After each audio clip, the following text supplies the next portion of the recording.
Twebaza Mukama olunaku olwaleero kubanga lunaku oluli lwakoze era nti ffenna tukijja kusigala kyekikulu. Mukama yeebazibwe era nga sagala kutwala bbanga ddene era kwaniriza abo abazze okukuŋŋaanako naffe lundi okusoose oba gy'oli bagala kwaniriza weka ku mukono kubanga lumundi okusoose Mama weebale, Mukama yeebazibwe, Mukama yeebazibwe. Waba agenda okukwaka kapulaawo, Asha agenda okukwaka kapulaawo, okajuze enkwala kumanya gy'ova, oba tulina kkanisa gy'osabira ng'oyagala kubeerako naffe tukwaniriza. Naye bw'olina kkanisa gy'osabiramu oba oddayo genda batulamusizzeeko ali Mukama. Mukama linnya Yesu Kristo Mwana wa Katonda omulamu. Mukama yeebazibwe, Mukama yeebazibwe. Jala kwanirizayo obujulizi abalina obujulizi manyi Mukama akoze ebikulu wiiki eno. Mukama akoze ebikulu wadde waliwo okusoomozebwa kimanyi okusoomozebwa kote kubulwa naye kimanyi waliwo Mukama baakoledde oba gy'oli tuuka musiine. Jala kwaniriza abantu babiri bokka erinnya erya Yesu.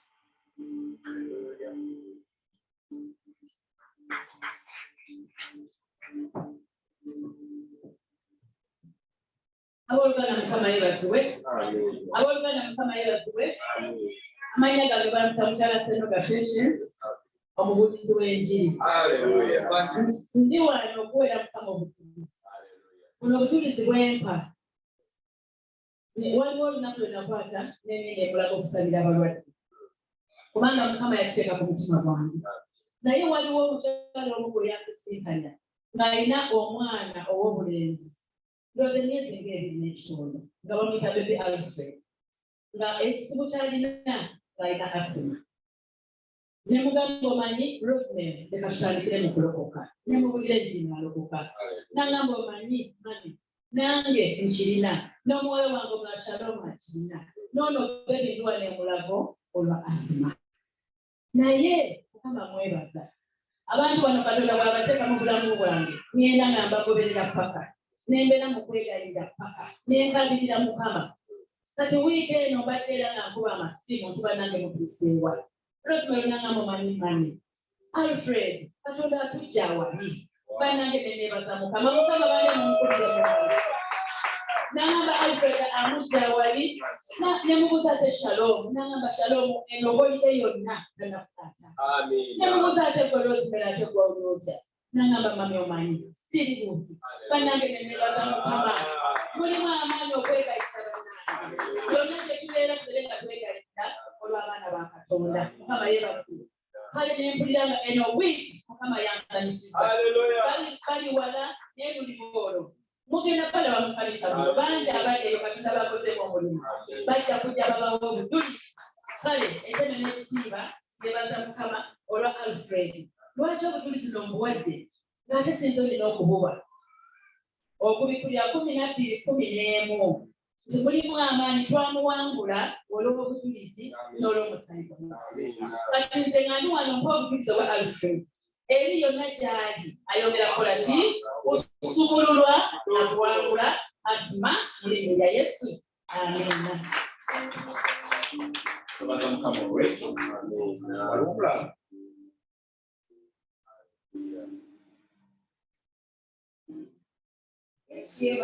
Hallelujah.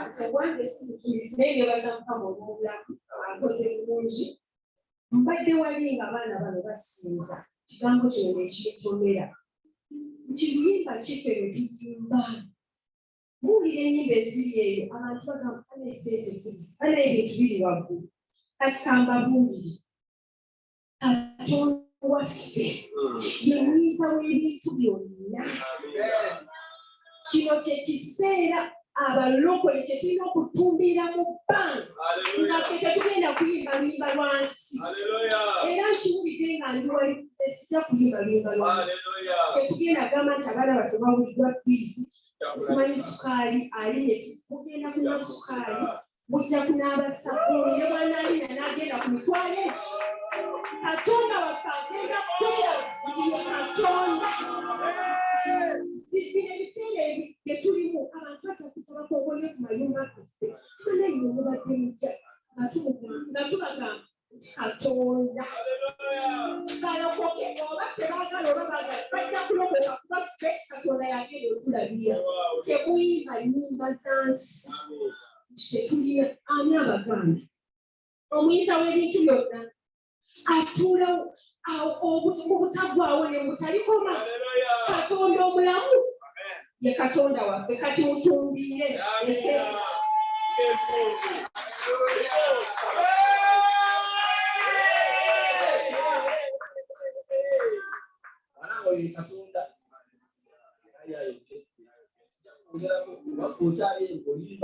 oluyimba olw'ensi omanyi ajja kuba nga bayitawo watosigalira tujja kuzibuka. Amiina. Ekiseera kino twesiimye nnyo kubanga waliwo omusajja wa Katonda maseekati gaffe era maleesa amusumba gotyo yakwanjule Mukama yeebase ojja kumusobola erinnya lya Yesu Kristo mwana wa Katonda omulamu musumba gotyo yangu. So tuliko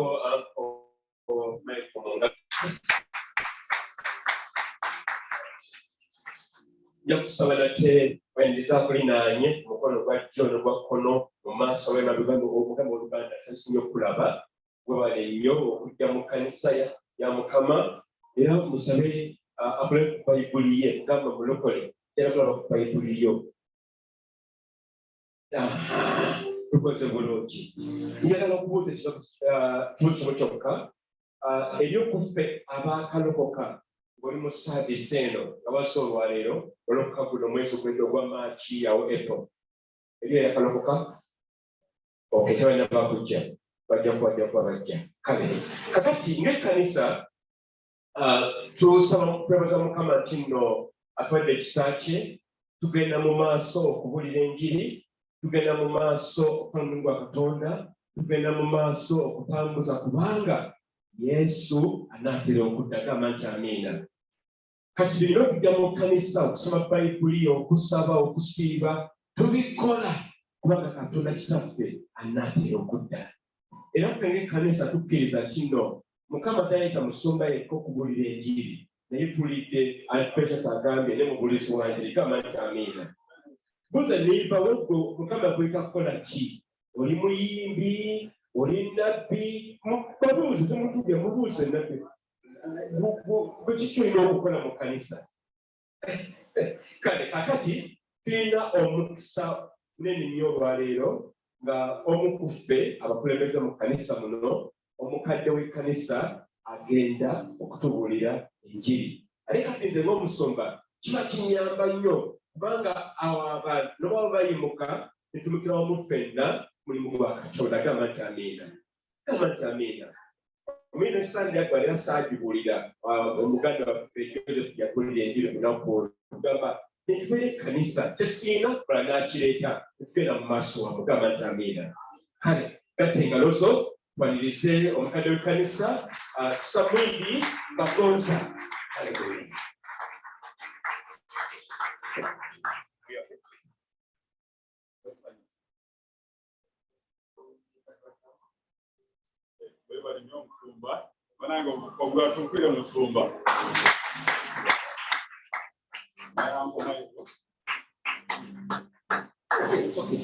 Hello. Wewe Katonda twatakaaganya kano kujja nsinza ate mbaaniza mwenna mu kiso kino mu biziba byammwe kujja kuwulira ekigambo kya Katonda. Waliwo abamu abali waka balenza mutabi abalanga batuuka ku makubo bakole exercise naye mumwasazeemu mujje wano kuwulira ekigambo kya Katonda ekizimba ate ekitujjamu ekitwesa omwoyo gw'okukkiriza. Wiiki eyiseewo Sande twali Musumba Joseph yatuyiriza ku mwoyo gwa Yezeberi, omwoyo oguwaguza nnyo abakkiriza ba Katonda nga guleeta ebintu ebiri awo ebitusiikiriza ebitusuula wansi. Era omwoyo ogwo gwatandika mu Bayibuli tulaba erinnya eryo Yezeberi nga afumbirwagana Ahabu eyali kabaka wa Yudaaya. Naye oyo omukazi taata we yali musamize kati ye Ahabu yennyini yali nga alina ebizibu bye nga muntu ali awo kigwanyefu naye nga mukulembeze ate n'agenda n'afumbiza omukazi naye nga musamize mulogo museegu ng'ate abantu ng'anyaga bibanda by'abantu nga noola abantu obukulembeze bwonna ne bukootagana. Kati omuzimu ogwo gukyaliwo nakaakano wadde Yezeberi yafa omuzimu ogukyawaguza. Naye ffe ng'abakkiriza Katonda mu Yesu Kristo yatuwa amaanyi okuwangula ogwo omwoyo. Haleluya. So ekyo esubire tulina bwe tujja okusinza tusija kusinza Katonda yawangula. Yesu Kristo ebyayita mu bikemo bingi naye byonna n'abiwangula. Kati mu kikemo ekite waffe ye Yesu aba akimanyi nti ojja kukiwangula. Kyetaaga kintu kimu kyokka kukkiriza wadde kikemoze ojja kumpangula. Mukama yeebazibwe. Olwaleero tugenda kuyiga ekigambo kitonotono olugendo lw'okukkiriza. Olugendo lw'okukkiriza. Ffenna tuli waggulu mu lugendo. Wawoozaalibwa nga woofiirwa lugendo. Naye oba olina okusimba enkuli n'olaba nti waliwo ekikoola ky'olese. What's a trail in Luganda? Olukuubo. Waliwo olukuubo. Which one is the right one? Omukululo. The trail is omukululo. Omukululo kw'olese. Bwetulaba mu bigambo ntaka tusome Zabuli 23 olunyiriri 4. Omusomi w'Oluganda tusomere.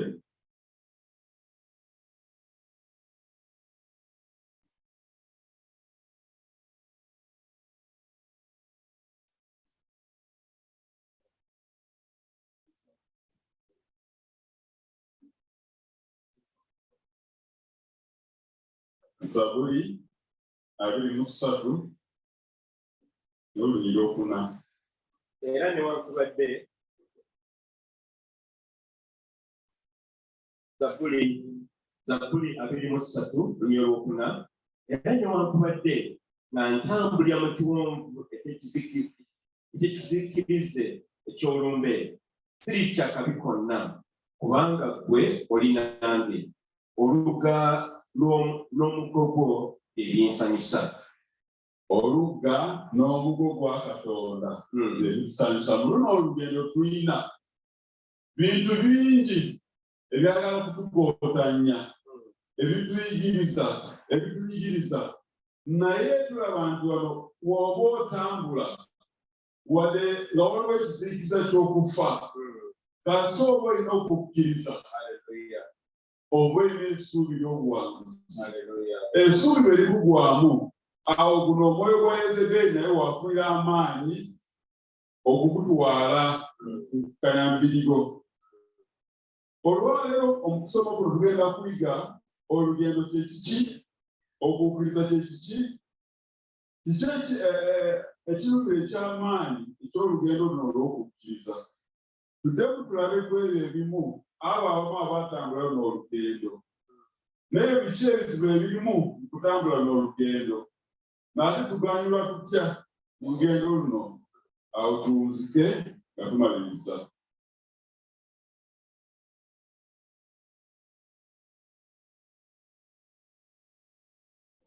Olugendo kitegeeza ki?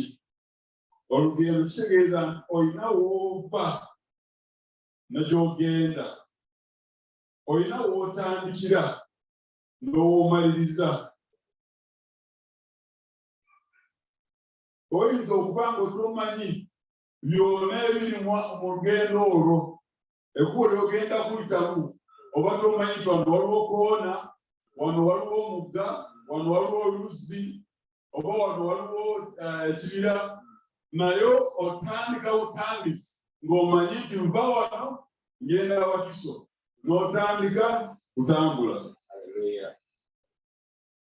Olugendo lwonna lwonna lulina obudde, lufugira ki obudde.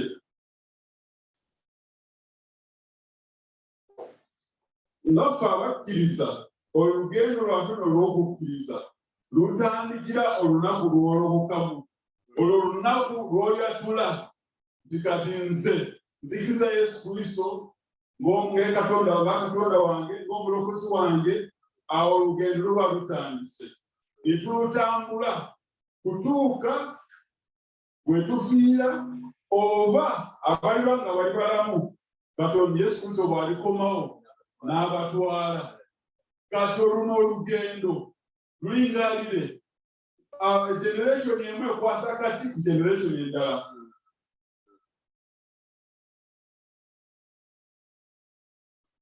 Ate okukkiriza kyekiki? Ndakusaba musumba atusomere mu Buhebulanayi Hebrews 11:1.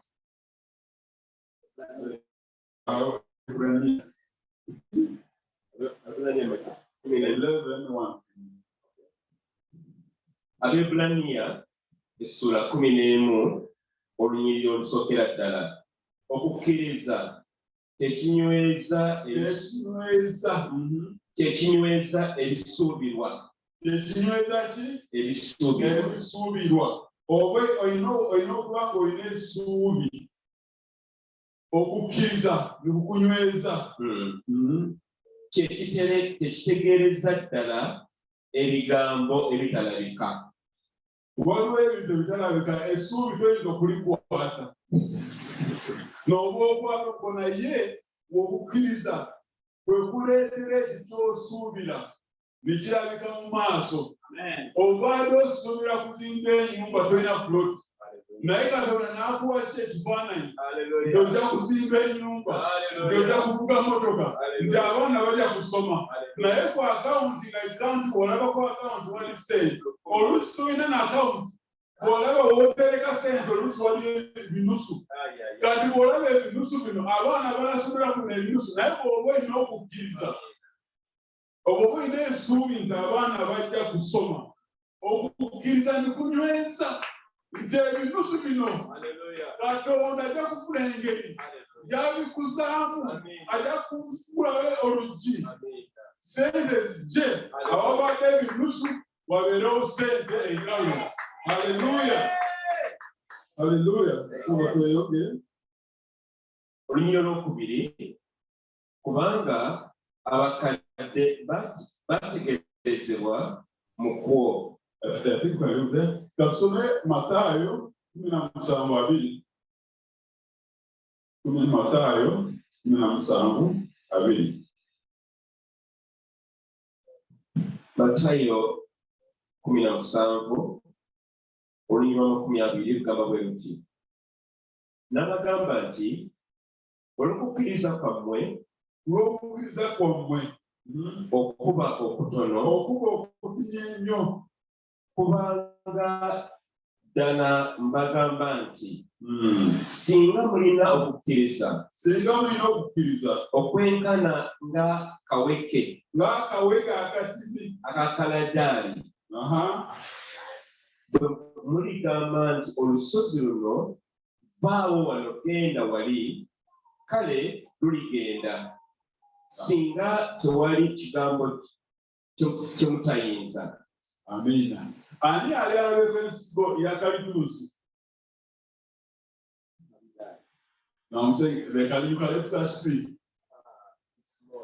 Ensigo ya kalituusi ntini nnyo naye bw'ogisimba n'emera n'etandisa okuwaguza ettaka n'ogiwa emyaka olaba omuti nga munene ate nga muwanvu naye gwatandikawa mu kasika akatini ennyo embuyaga bw'ejja katwala butwazi naye kalituusi aba akuze ekibuyaga n'oba kittamu ekiti kiyitamu buyisi owulira ng'eyo ng'eyitamu naye kalituusi ng'amaze okunywera naye yatandikawa mu kaweke akatini ennyo era okukkiriza bwe kutyo.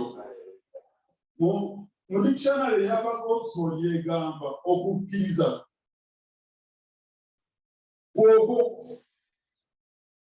kwegamba oba otwasinga omuntu oba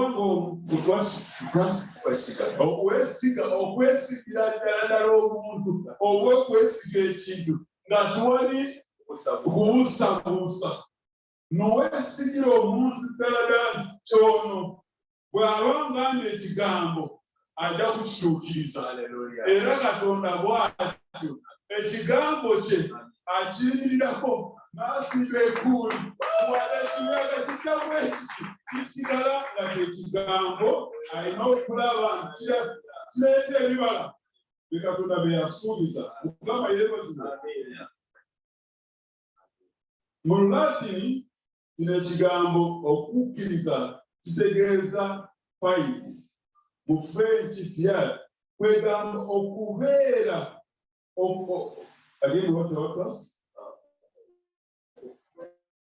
okwesiga oba obwesiga okuteeka omuntu n'omuteekamu obwesigwa nti ekigambo kye oba bw'aba mukoze naye endagaano ajja kukizuukiriza nga bwe mwabyogerako.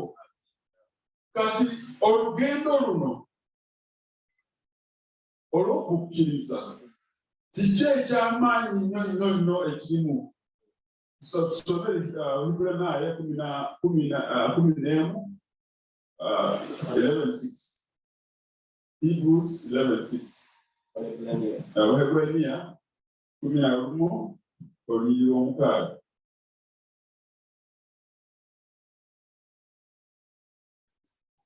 Abaebbulaniya essula 11 olunyiriri olw'omukaaga lugamba bwe luti era abatabakkiriza tekiyinzika kusiimibwa kubanga ate eri Katonda kimugwanira okukkiriza nga Katonda waali era nga ye mugabi w'empeera eri abo abamunoonya. Bw'oba olina okubuusabuusa, bw'oba olina okutiisibwatiisibwa, n'olugendo oba toluliimu. Bw'ojja eri Katonda oba omanyi nti ye ekigambo kye kya lubeerera tikirigwawo. Abantu bajja, abakulembeze ne bajja, abakiri bajja, naye ekigambo kya Katonda oba ozze olina okujja ng'okitegeera nti ekigambo kye kya lubeerera ate ekinamu olina okuganyulwamu. Haleluya.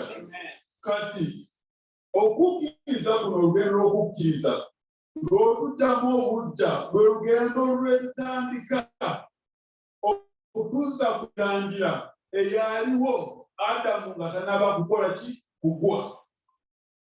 mu butonde Katonda yatonda abantu nga tulina okuvuga ensi ebyennyanja empungu ennyonyi zonna ezibeera mu bbanga n'ebyekulwa wansi byonna yatuwa obuyinza okubifuga naye ennaku zino olaba abantu balina emisota mu bisenge eyo bye basamira ne bagisinza ne bagiwa amagi n'ebintu ebyo kubanga ebisota be balowooza nti tekiwaki amaanyi baabula ekitali butuufu n'akatono naye Katonda mu butonde yagamba bino omusota bw'ogulaba ng'olina okugulagira genda eri bw'oba olunda enkoko bw'oba omaze okuzitegeka ng'okubakadde n'ozira emmere okubakadde olaba zijja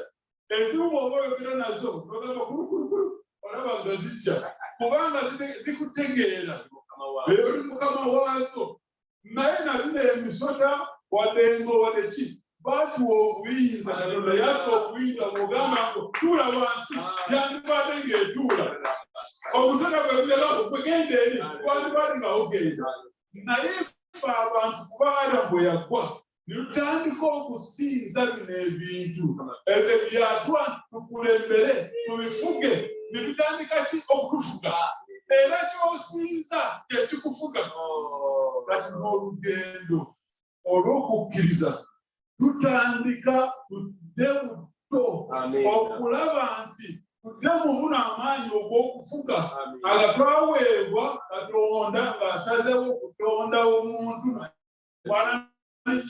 ekye Mukama yebaze kati olugendo lw'okukkiriza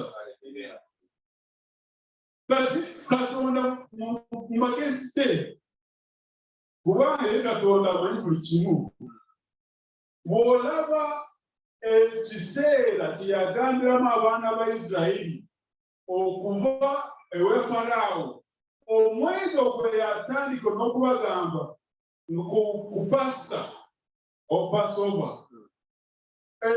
omwezi ogwo ogutambula wetutuukira ku Tabernacles ku omwezi ogw'omusanvu mu kalinda ya Bayibuli omwezi gw'omusanvu ogwo era mu Isirayiri we batandikira ki lwe bajaguza ng'olunaku olw'okufuzi so olaba nti kuba ku Nisani kutuuka ku Tishiri Katonda yakipanga amanyi tona abaana bange bajja kutandika guno omwezi bagenda Bakanani naye ekiri mu mutima gwe kudda mu mujja batandika okufuga ng'eyali akitegese ng'atonda omuntu Mukama yeebaze kati bw'olaba nga mu kalina ya Bayibuli kuva ku Passover oba ku Pasika kutuuka ku Tabernacles Katonda wadde n'atula naffe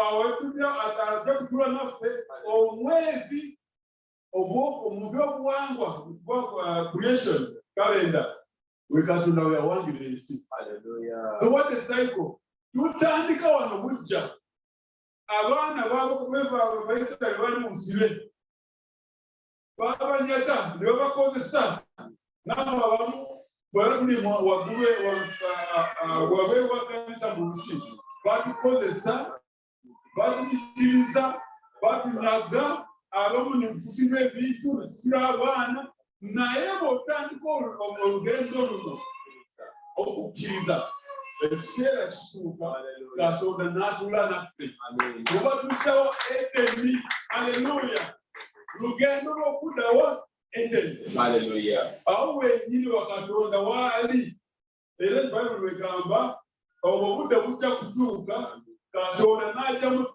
ne tufuna Tabernacles ne Katonda haleluya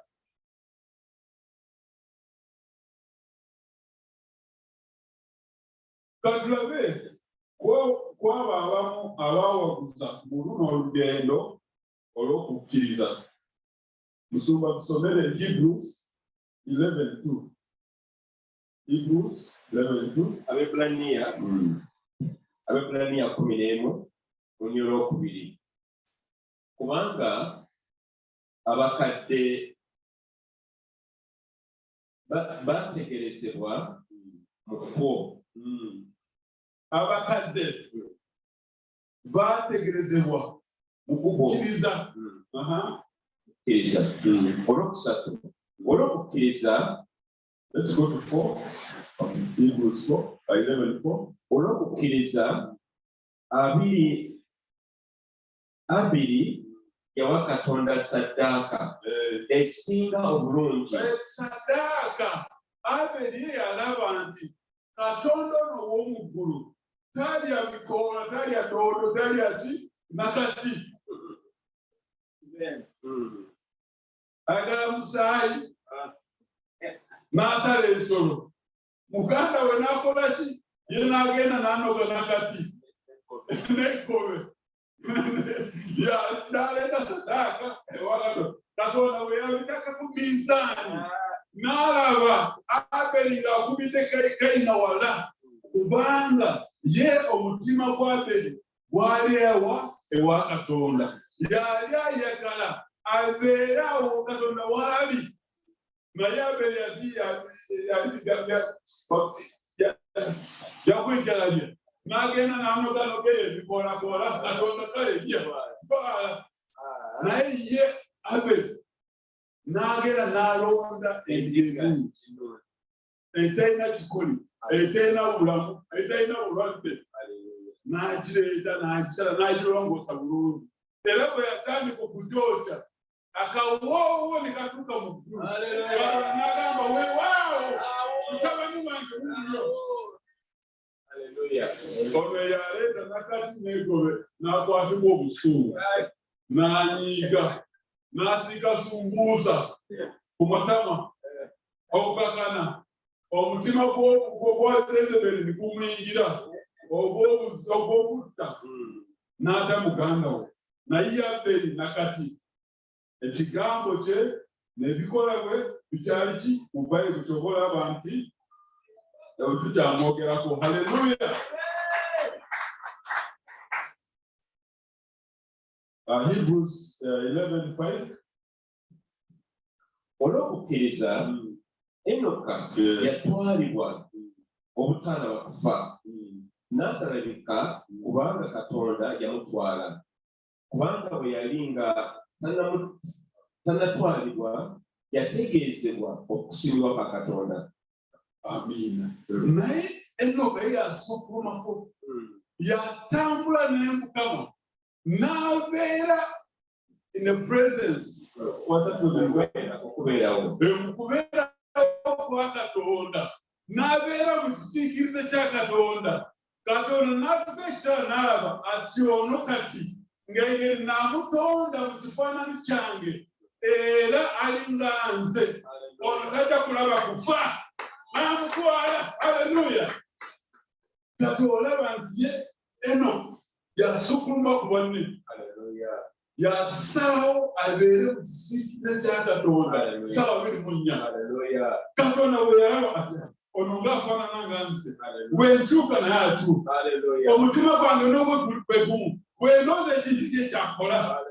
N'agamba ati ye ono omusango gwasalibwa Adamu gw'okufa, ono asukkumyeko n'amutwala. Haleluya. Haleluya. Olwo olugendo olw'okukkiriza, kubanga yafuna okubikkulirwa nti bw'okkiriza waliwo okuganyulwamu. Haleluya. Era bw'olaba ne Nowa yazimba eryato nga bamusekerera, gwe tewali mugga, oli awo ddungu, oli awo ozimba ekyato. Omwaka ogusooka guyiseewo, kati myaka 10 tunalabako nkuba, gw'oli mulalu. Ye n'akkiriza n'ekigambo kya Katonda kyangambye kijja kutuukirira. N'awaguza mpola n'azimba mpola. Naye ekiseera bwe kyatuuka, enkuba n'etandika okutoonya, ensulo z'awansi ne zita amazzi. Eyalinnyanga omuti n'alaba amazzi gagongera kwetundira. Abagenda ku nsozi amazzi ne gakulukuta. Bwe yakwatanga okugana bagamba ono musajja yali mutuufu ffe twali bakyamu era weegenda okukkiriza abamu bagamba nti oli mulalu tomanyi byotegeera bano abano basinja abayumba naye bw'okyesibyawo olinze kufuna sente mu butuufu Katonda kalyanguzi ekiseera kijja kutuuka oganyirwemu bino ebisimba bino ebyobazimba sente zibabye nga bikudde motoka zibakuzenga nga kusenza okubba nga zikubya aksidenti bano abagenda kusamira nagamba ogenda kufuna motoka era olaba emotoka ezimu muntu yabaga agajja mu gondi kubanga sitaani yangugambe emotoka tonna kivuga sooka ogitwale omusabo gwe nogamba nosajjala noga novuga ng'otogenda omusabo ne bagikoona nolaba motoka nga yakaba mu gondi namba puleti nga mpya naye nga bagikubye ngeweddewo naye Katonda bwakuwa waliwo bikuyimike haleluya haleluya era wetulaba jjajja waffe Abraham yagoba ekigambo kya Katonda n'aba mu nsi abasamize abalogo abasinza ebifaananyi n'atandika okutambula kugenda mu nsi ensuubize ekibuga kiri naye yali ng'avuga motoka ekiro ekuwetaala olaba kutuuka nga wali naye ng'ogobera etaala eyo n'embala ojja kutuuka ne Mombasa ojja kutuuka jjajja waffe Abraham yagenda n'ekigambo kya Katonda mpola naye kati essaawa zino tuli bazzukulu bandi ba Abrahamu kulwaki kulw'okukkiriza kwe olugendo lwe yatambula olw'okukkiriza olwaleero tuli bazzukulu ebibala byani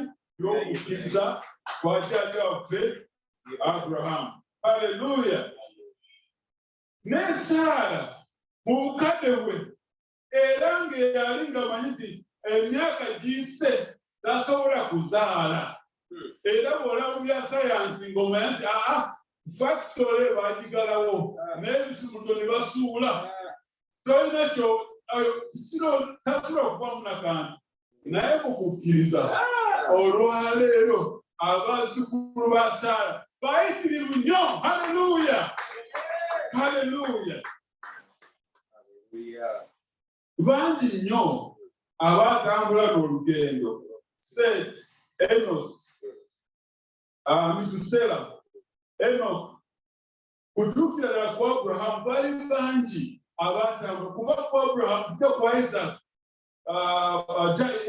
Yakobo Israel kutuuka ku David bonna baatambula n'entalo kati bw'otambula okutambula kw'olugendo lw'okukkiriza toli omu si bwosoose bangi nnyo abalutambula ate ne baganyirwamu nnyo haleluya mukama yeebazibwe haleluya naye mu kutambula kuno oluusi obeeramu challenges ebigezo ebikusoomooza abantu bajja kubuuza ku lwaki bw'okoze ekintu bwekityo Moses bamubuuza ekibuuzo gwe okuwasa ono omukazi omuddugavu omukuusi wali tolaba nti wano mbaana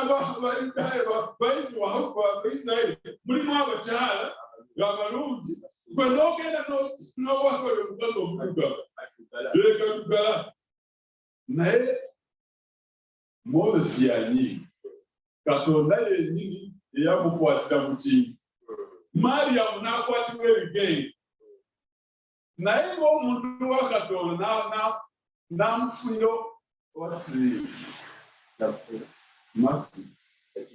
n'amufunira ekisa kuliko okugamba kakakwata ebigenge kakumalewo n'agamba Katonda sanyiwa saasira Mariyamu n'agamba weewawule ku bano nnaku 7 ojja kubona nnaku 7 yakomawo yakoma ebigenge nga biki nga bigenze ng'awonye n'omulala Kora naye n'ajja Namugamba, gwewawuliza Katonda wekka. Abanabi wanu bangi. Fena tuli baana b'abazzukulu ba Aburahamu. Fena tubula ekigambo kya Katonda. Kati lwaki gwe weefula w'amaanyi nnyo? Mu lugendo lwe n'alaba Katonda n'akola ntya. Naye Katonda n'amugamba, kola ggwe. Tujja kulaba. Bw'oba ndi mutume wa Katonda, ojja kufa. Engeri gy'ofaamu tejja kuba ngeri ya bulijjo. Ensi n'agamba kati ggwe n'abaana bo mweyawule mwekka. Ensi n'eyasama n'ebamera bonna obusefuriya n'enkoko n'embaata na buli kimu kye bali balina ne bagenda. Haleluya! Agemanyi ga Katonda. Kati bwe muntu bakubuza ebibuzo bwebyo kubizaamu otambule. Haleluya! Togwamu maanyi. Todde batandika kwekubagiza kukaaba ati nze simanyi biki na biki. Wajja kubeerawo obudde mu lugendo luno Katonda wasika n'osaba n'alinga akawuliza ojja kuba so wekka. Eriya yali amaze okukola ebintu eby'amaanyi ng'amaze okutematema abanabi ab'obulimba ababalaayi. Yezeberi era n'amugamba, engeri ky'okoze mu banabi bange enkya olukya nawe ojja kufa. N'agamba nfudde, ono mukazi sinkyamuwona. N'atera ewa Katonda n'amugamba, Katonda nze zekka mbadde nsigaddewo, kati nange ono omukyala agenda kunsita. N'abeera ng'ali mu pite pati. Naye Katonda n'amugamba n'amufuna amalayika, olugendo lw'otambula luwanvu, imuka olyole ku keeki. N'alyawo Katonda kubanga mukoowu aweddemu essuubi.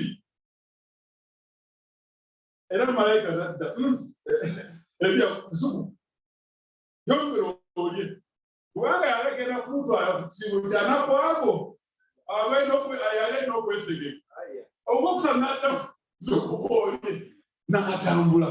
Sajjaku n'atambula n'agende wansi mu mayinja n'asirikira eyo n'atandika kusirika Katonda anamuwulira. Wasitanga eggulu niribwatuka naye timuli ddoboozi. Nawulira ekibuyaga nikijja naye timuli ddoboozi. Oluvannyuma mu maloboozi amatini n'amuwulira wendi. Haleluya! Kati bw'otuuka mu kiseera ekyo tosaba n'owulira ansa tizijja. Gumizamu. Haleluya! Gumizamu. Weeyongere nyweza. Haleluya!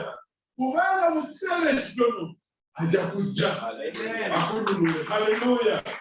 Ekintu kikyava nga kikalumu nnyo kigaana okutambula naye gumizamu. Haleluya! Gumikkiriza. Nyweza. Otambule. Tokita. Haleluya! Amen.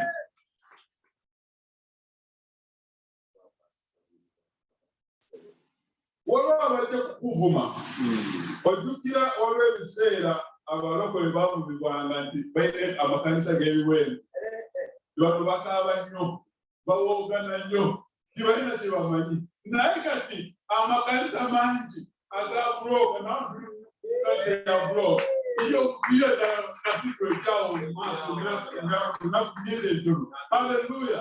Era olabula awali amakanisa g'ebiwempe kati makanisa ga bulooka magumu kulugulu. Haleluya! Haleluya! Mukama yeebazibwe. Tubalibwamu tutya mweno entambula ey'okukkiriza. Mu kukkiriza tusimba emirambi wasigendeko emigigi. Tuzimba emirembe egy'abantu. Tuzimba the foundation for generational blessings. Tuzimba ebisingi ey'emikisa eva ku baana egenda ku bazzukulu n'akazzukulu n'akazzukulu. Haleluya. Olwaleero okwiza koyina oyina kubanga osobodde okula ebintu nga bitini, naye nkutegeeza omusingi gw'osimbye abaana bo gwe banakulirako, abazzukulu gwe banakulirako, bwe baba tibavudde mu kukkiriza bajja kuba abantu amaanyi. Haleluya. Olwaleero nga we tumbidde wano waliwo omusajja Muganda Archbishop John Sentamu wakuno azaalibwa wano Buganda, naye ali ku kakiiko akakulembera London na UK akasinga akakiiko ak'abaloodi. Haleluya. Akakiiko ak'abaloodi, naye ani yasimba omusingi? Taata we yali mubulizi wa nji ng'atambula kikere kubuulira enji. Abamu bamusekerera bano basinja amasamba g'omwanyi, bw'oli awo mu kwenjeera otambulira enji ogenda kubuulira enji. Naye kati bw'olaba abo balina amasamba g'omwanyi, amasamba g'amatooke mu Buganda tokyagalaba, naye abaana bono tebakayanja Entambula. Haleluya. Haleluya. Haleluya. Tata wa Sentamu yazimba kanisa naye yavunye. Haleluya. Naye okuganyibwamu mutabani we atula n'abaloodi. Haleluya. Mu Bungereza awo kakiiko musajja Buganda, naye Katonda yamujja wano Buganda n'amwimusa n'amutwala eri n'aba Archbishop wa Entambula, number 2 mu Church of England or Church Anglican. Okuva automatically n'atula kakiiko akasembayo mu nsi eyo. Haleluya. Mwana wa wano era mu kukkiriza oba osimba omusingi ogw'okujja wano wali Pisani nga mulimu akalimiro katono k'emmere y'okulya n'akutwala wonaba kulembera onofuna amasamba. Haleluya. Praise the Lord. Mukama yebazibwe.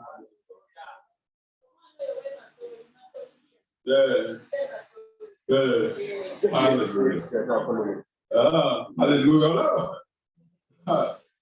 Mukama Katonda w'amaanyi.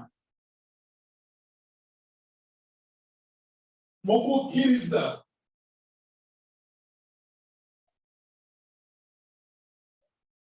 mu lutambula kuno kw'okukkiriza twekata wamu obwakabaka bwa Katonda n'abo abaatusooka. Haleluya. Bw'oba okubizaamu n'onywegera okukkiriza, ekiseera kituuka naawe n'otuula Aburahamu watudde. Haleluya. N'otuula Moses watudde. Haleluya. N'otuula David watudde. N'oyingira olwo lunyiriri olw'abawanguzi, abakkiriza, abawaguzi, abawangula sitandi. Haleluya. Mu kukkiriza tw'abantu ababulijjo tukyuka ne tuba abantu ab'amaanyi. Haleluya. Emizimu ebaada ekutaawaanya ekirombe ejjange ekuwoganira, ekiseera kituuka n'ogamba sitani va wano genda, n'olaba n'agenda. Haleluya. Ono abadde mulwadde n'ojja kugamba mu linnya lya Yesu zuukuka otambule, bw'omusujja genda. Haleluya. N'agenda. Waliwo olunaku lumu mwana wange yali atudde ku ntebe, ninaava wansi n'atandika okukaaba. Oli muto. Katonda omwoyo gwa Katonda n'agamba command it to go. Haleluya. Kirakiri kigende. Nimugamba maanyi ga Yesu genda kuluma. Essaawa ezo ennyini omwana n'atuula ku katebe. Haleluya. Naye ekiro kyennyini, that following night, guno gwali muzimu gwa bulogo, baali bagusinzisa okudda okudda omwana wange. Omwana wa muganda wa mukulu wange naye yafa. mwana we akolera mbarakise egunde mubenge that night omwana yakwatibwa n'afa bwe bagenda kumuziika mu kyalo mu ssaawa nga 7 awo 8 z'ekiro abaali baze okungubaga akazigizigi ne kajja buli omu n'akwatibwa otulo bwe badda waggulu ne basinkana omwana olulimi nga walusazeemu ekyandiwali kyali ekyomwana owaabwe ago maanyi gavaawo mu kukkiriza kubanga bw'oba okukkiriza waliwo ebintu oyinza kubanga tobimanyi naye mu katikitiki ekigambo ne kijja n'ogamba lagira ekintu ekyo kikome. Haleluya. Waliwo olumu ali mu takisi awo ogwode trobe driver yali atuna sayidi eno bwati ate esayidi enavayo omusajja ng'avuga Benz then yali aza okuyingira mu takisi ate omanyi ovuga ate olyo bweru nayita with Jesus musajja alaba nade no boy n'olwa Benz nada bwati nituyitawo nga twali akosebwa. Haleluya.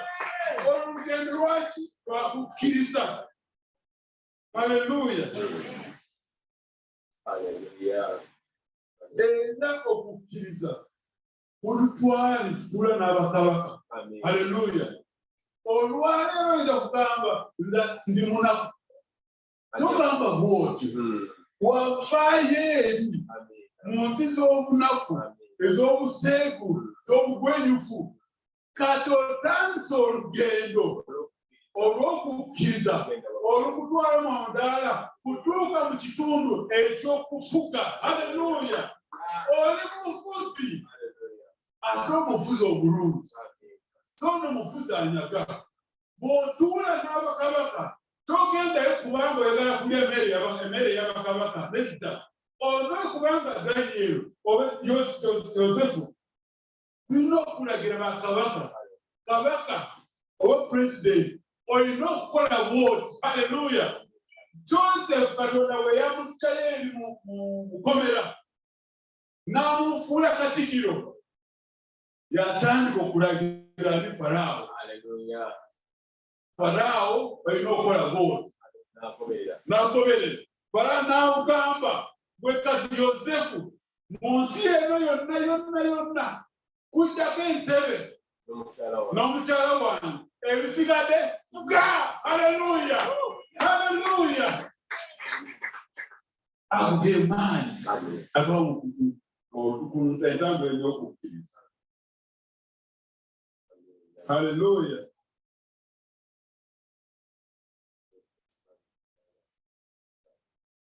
Haleluya. Haleluya. Ndakugamba ki bangi nnyo ba Esther bali bagenda kusaanyaawo abaana b'Isirayiri. Ono yali mukyala ng'akuzibwa muganda we taata we yafa mama we yafa mulekwa naye Katonda n'amuggyaawo kuba akaana kalekwa akawala n'abaani mukabaka n'atandika okufuga. Katonda we yatuusa ebintu muganda we eyatuulanga ku geeti nga ye geetikipa ono gwe bubanyooma bulawo olugigalawo mu maaso g'abantu yakoma talina kyayinza okwekolera naye mu katikitiki eyali wali nga geetikipa n'afuuka katikiro. Haleluya. Haleluya. Nga tumaliriza nsumba tusobere 1 John 2:16. 1 John 2:16. Yokaana ekisooka essula ey'okubiri n'eyokaaga kubanga buli ekiri mu nsi okwegomba buli kiri mu nsi ekyokwegomba bino ebintu ffe bonna abatambula luno olugendo ekintu kino ekisani kyakozesa okwegomba tulina okukirwanisa. Haleluya, genda maaso. okwegomba okw'omubiri olwaleero Katonda akujje mu kunywa sigala akujje mu baala naye oluusi bw'olaba ecupa ng'eyitawo oba mulolekirowole kyetise bya nakiyitawo wayinza okubeeramu okwenyeenya nansubiddwa bw'olwayita baala weeri n'otunula eno n'ogamba obanga endeegezayo katono bw'ogendayo ojja kukwati tewava tolina okuddayo bw'oba oli mu kwezi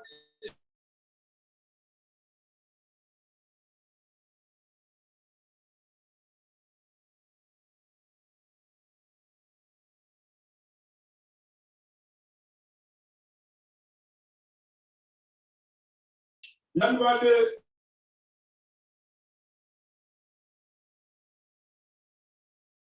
okudda okulaba emabega Looti ne mukyala we n'abaana be mu kisa kya Katonda yabatta mu Sodomu ne Gomora ng'agenda kwokya ekifo ekyo kubanga obuseegu bwali buyitiridde nnyo naye muka Looti yali ayagala kukola ki kulaba naye kiki ekivudde eno gye tuvudde simanyi yali ayinayo abako wamuleteranga enkoko bintu bingi abako bange mbaleseeyo kandabe kite kireeyo n'afukka omunnyo olugendo ne lukoma awo yasigalira awo ng'akaze nga mpagi y'omunnyo ne bikoma awo kati bwe tuba tuvudde eno gye tuvudde todayo kulaba nti ate mu Egypti twali tulina wotameroni tulina tugamba tulina obutungulu na butungulu sumu n'embuze simanyi naki n'ebyennyanja naye tambula. Haleluya. Era bw'ogumizaamu kutambula ojja kuganyulwamu nga bwe tulabye. Haleluya. So okwegomba kw'omubiri okwegomba kw'amaaso n'okwegulumiza kw'obulamu obutaliimu. Waliwo abantu abamu bwagula motoka abanga ye yekka yalina motoka bw'aba avuga ayagala abano abalina motoka endala bafeewo baawumpitewo muntu wazimba ennyumba n'alaba nti abasigalewo bonna tibalina. Olaba omuntu alina eka nga 10 naye omuntu alina ka 100 ku 100 n'akagala nikamulumya omutima olina eka 10 ono alina ka 10 ku 10 kubanga akulira nnyo nikikuluma nnyo n'okola kyonna kubanga oyagala n'akakata naye bw'olifa wanakuzika wenkanawo bwewati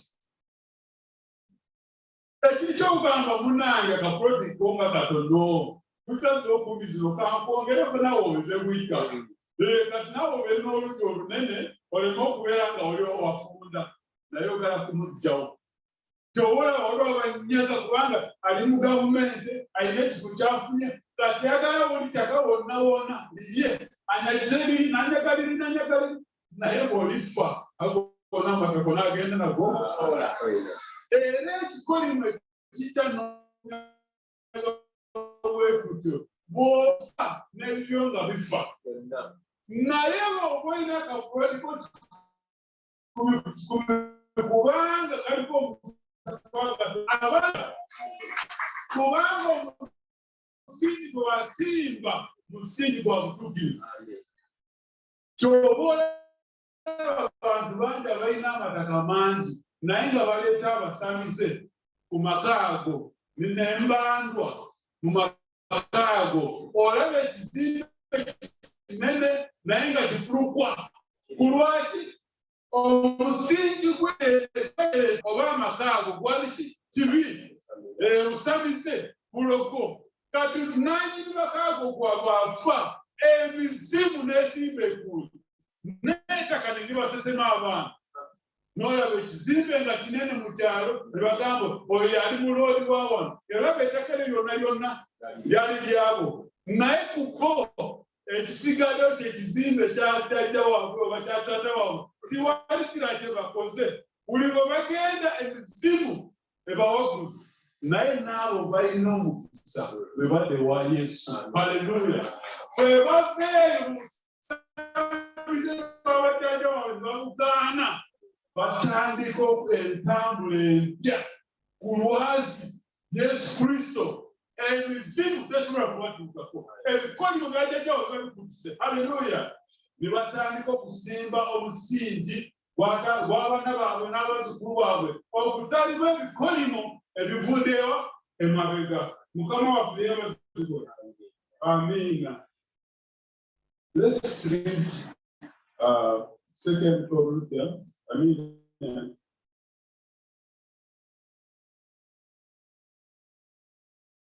First Corinthians 13. The last verse talks about faith, love, and the purpose. First Corinthians 13, the last verse. Abakorinso soka esomesa naye kaakano waliwo okukkiriza. Kaakano ebintu ebyokulwanyisa ebyokugaana tulina okugaana okwegomba okwaki okw'omubiri, tulina okugaana okwegomba kwaki okw'amaaso, tulina okugaana okwewaguza oba what is that? Pride of life. Tulina okugaana amalala g'ensi naye ku bino waliwo ebintu ebirina okunyweza. Haleluya. Kati kasumba kasome. Naye kaakano waliwo okukkiriza, okusuubira, okwagala ebyo byonsatule. Ebyo ebisatu. Naye ku byo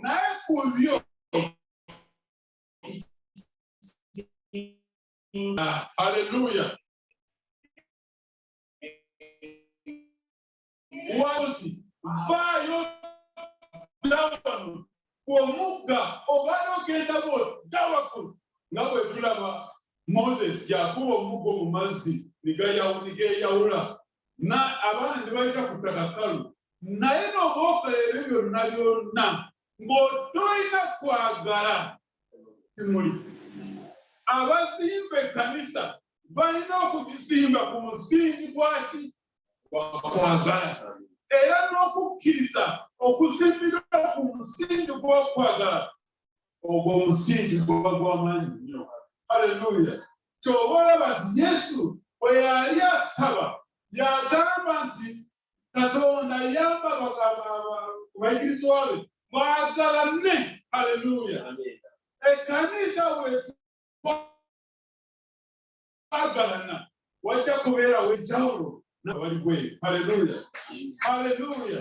Ky'oba olaba nti ffe abakkiriza abamaze ebbanga n'abapya tulina okwagalana. Haleluya. N'abo bakyali banafu, n'abo abalina amaanyi era tulina okwagala. Kubanga gw'olina amaanyi bw'olina okuyamba oli omunafu.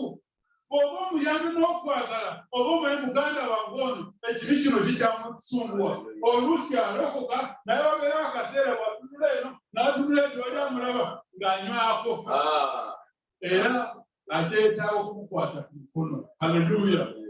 Haleluya. Ekyokusatu kino okwagala, kubanga Katonda kwagala. Twagala nenga mu kanisa nga tutambula n'olugendo tujja kuba bawanguzi. Haleluya. Mukama abeere nammwe. Amiina.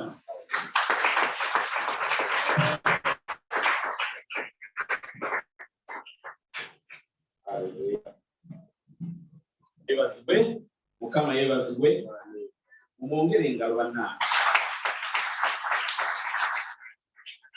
Mugeza Mukama.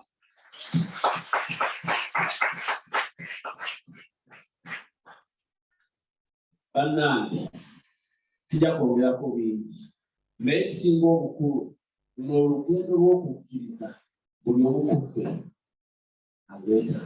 yeetaaga okukkiriza okwo. Mukama yeebaze. Omanyi buli ky'olangirira mu nsi ey'omwoyo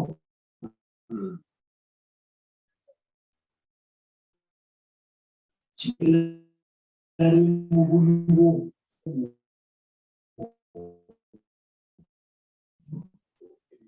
kibeerera mu buliwo. Mukama yeebaze. Oyinza okubona wano bakukozesa n'okulowooza bw'ogenda okubeera nedda. Tambula okukkiriza.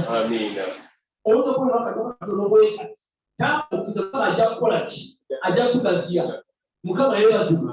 Mukama yeebazibwa. Oyinza okubona wano omwami takubanga mbaga. Takubanga mbaga. Olutakwanjulanga nako beera mubeera mulimo. Tambula okukkiriza. Kijja kubeerera. Tandika okulangirira. Era ng'okulangirira owiiki eno leka okulenga akasiri kamutuusa bulamu akala kutuusa obulamu. Mukama yeebazibwa. Nawe okuleka mobile money wabeere wakujjukira. Leka Mukama akujjukire. Leka wabeerewo oli abaali bakutanga tabakyakumanyi. Leka bakujjukire wiikendi. Wiikendi osiya fiizi. Bwena birusi byokka ebijjudde ewaka nekoga bannanga abaana banaasoma batya. Leka wabeere wana bakujjukira wiikendi. Leka ekyamagero wiikendi kikutobere. Mukama yeebazibwe. Ate kibeere nabagambye olangirira mu nsi ey'omwoyo. Kibeerera mu nsi eya buli mukatikati. Kibeerera. Mukama yeebazibwe. Mukama yeebazibwe. Tugenda kuwaayo kubanga obudde bugenze. Ngenda kusaba abakebezi bajje nga bwengeza okusoma updates. Abakebezi bane muyite mangu obudde tetulina.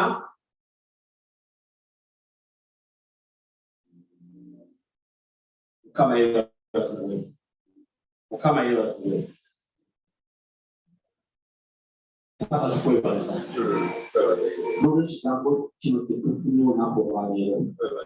Era tukinyweza mu kukkiriza nti wiiki eno Mukama ekigambo ekigenda kutukolera naffe. Mukama nga bw'oli musaabavu bw'ofuufu n'obatuusa n'abalangira. Mukama wiiki eno leka naffe tuyimuse otujje mu nfuufu awo. Naffe otuyimuse ayi Mukama ng'ekigambo kyo kigamba. Mukama obulungi beera weebwe kiki? Weebale Yesu. Weebale Mukama.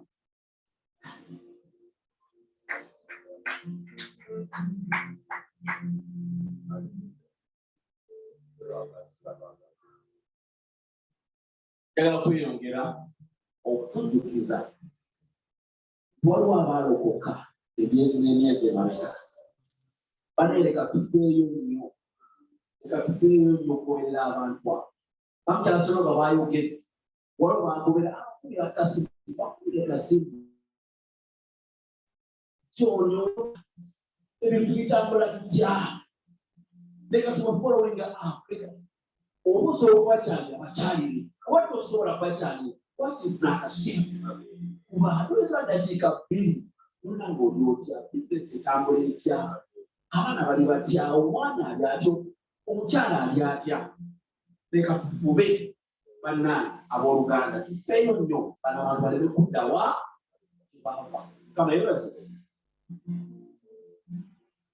Ku Lwokusatu tubeera wano n'okusaba n'okusiiba. Tugenda ku saa 12 mpaka ssaawa 1 n'eddakiika 40. Era ffenna twaniririzibwa okujja mu kifo kino okusaba n'okusiiba buli Lwakusatu. Mukama yeebazibwe.